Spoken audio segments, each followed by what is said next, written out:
जब आप व्यस्त होते हैं तो सब कुछ आसान होता है, लेकिन आलसी होने पर कुछ भी आसान नहीं होता है।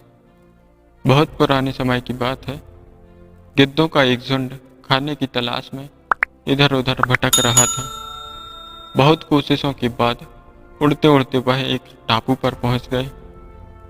टापू पर पहुंचकर उन्हें ऐसा लगा जैसे वह सभी स्वर्ग पहुंच गए हों। टापू पर हरियाली थी, खाने के लिए मेंढक, मछली और अनेक समुद्री जीव भी मिल गए। उस टापू पर ऐसा कोई जानवर भी नहीं था जो गिद्धों का शिकार करता, और इस वजह से गिद्धों को किसी का भी डर नहीं था। उनमें से एक गिद्ध ने कहा कि अब यह जगह छोड़कर कभी भी नहीं जाऊंगा। यहाँ तो बैठे बैठे ही खाना खाने को मिल जाएगा। और बाकी सभी गिद्ध भी उसकी बात से सहमत हो गए।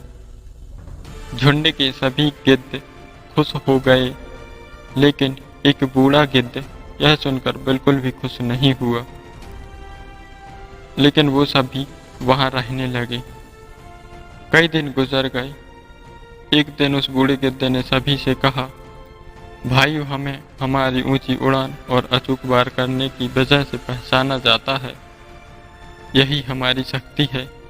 हम सभी जब से यहाँ आए हैं आलसी हो गए हैं। अब हम ज्यादा ऊंचा उड़ नहीं पाते। हम शिकार करना भी भूल रहे हैं। इस जगह पर ज्यादा दिन रहना ठीक नहीं है। मैं अब इस टापू को छोड़ना चाहता हूँ।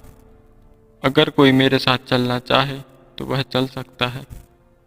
बूढ़े गिद्ध की बात सुनकर सब उसका मजाक उड़ाने लगे और उसे मूर्ख कहने लगे। निराश होकर बूढ़ा गिद्ध अकेले ही दूसरे जंगल में चला गया। समय बीतता गया और कुछ महीनों बाद उस बूढ़े गिद्ध ने सोचा कि उसे अपने झुंड के हालचाल जानने के लिए उस टापू पर जाना चाहिए। लंबी उड़ान के बाद वह उस टापू पर पहुंच गया।